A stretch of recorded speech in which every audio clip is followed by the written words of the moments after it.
In the only vice presidential debate of the entire campaign cycle, Tim Kaine attacked Donald Trump over his taxes, even going as far as accusing Donald Trump of shortchanging our troops during 9/11. Listen. Governor Pence just said that Donald Trump will rebuild the military. No, he won't. Donald Trump is avoiding paying taxes. The New York Times story suggested that he probably didn't pay taxes for about 18 years starting in 1995. Those years included the years of 9/11. Hillary Clinton went to Washington to get funds to rebuild her city and protect first responders, but Donald Trump was fighting a very different fight. It was a fight to avoid paying taxes so that he wouldn't support the fight against terror. Is that a fair argument, or is that a leap? Well, here to weigh in on this is Fox News contributor Pete Hegseth and former Massachusetts Senator Scott Brown, who is also a Fox News contributor. Both are also veterans. Thank you so much for being here, both of you. Good morning. All right, Senator, what did you think of last night's debate when it comes to ISIS, Al-Qaeda, Iraq? Well, I thought the ISIS response was perfect. It was Al-Qaeda and bin Laden. I congratulated President Obama, too. That was a gutsy move to go after him. But with regard to ISIS, the fact that they tried to blame President Bush was laughable. And Clinton and Obama could have renegotiated a status of forces agreement. What does that mean? That allows us to have certain protections when men and women are over there serving. And we could have left a transition, a quick reaction, a training force there, upwards, as the generals recommended, about 10,000 troops. And they could have been there to make sure that you didn't have that vacuum. And the vacuum created ISIS, and ISIS was Al-Qaeda of Iraq, and now they're bigger than the size of New England and well-funded, well-armed, and wreaking havoc. Pete, as a veteran, what are your thoughts?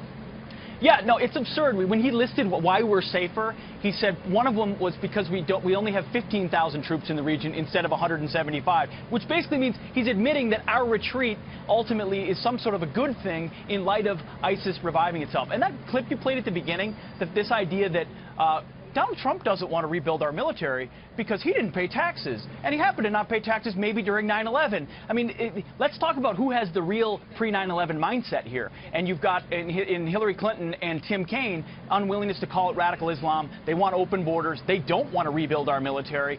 They don't have a plan to defeat ISIS. And I thought Mike Pence did a very nice job, as the senator said, laying out who opened the door for ISIS and who would continue those types of policies. So he was very good on that level. Yeah, Senator, was that just a talking point that he just wanted to get in there, the taxes thing, because it had nothing to do with 9/11? Nothing to do with it. And I guess the 47% of the people in our country that don't pay taxes, plus all the individuals, businesses, LLCs that don't pay taxes, apparently they hate the military. That is the most unusual thing I heard all night. The fact that apparently if you follow the law, you don't break the law when you're following the tax code, and you just happen not to pay taxes. I guess you voluntarily need to pay taxes in order to be supportive of our troops. It's laughable. And just to kind of extend on to what Pete said, look at Syria. When he drew the red line, that's another extension of what happened in Iraq. He did nothing. That emboldened Putin. They keep saying that, oh, you know, Trump and Putin have this man thing, and it's like ridiculous. Yeah. The only reason Putin's emboldened is because of the poor policies and the weak policies of Obama and Clinton. Am I right, Pete? Whose reset button was it that was misspelled that ultimately opened up the door for him to redraw the borders of Eastern Europe? I mean, these all fall at the feet of the policies of Hillary Clinton and Barack Obama. And Tim Kaine's not very good at defending it.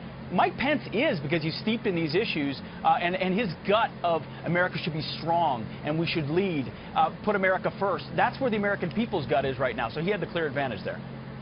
Yeah, it wasn't even close, Ainsley. It wasn't even close in terms of Pence dominating the debate. I thought he was spot on. And here's what we have to look to in St. Louis. We have to have an opportunity where Donald Trump actually capitalizes and builds on that ground, that base that Governor Pence led. And Hillary's going to have a difficult time. She's going to have to basically repair the damage that Kaine did. Pence had a Reagan-esque line. He said, "Are we safer now than we were 7 years ago?" I think that says it perfectly. Thank you so much, gentlemen, for serving our country and for being here so early with us.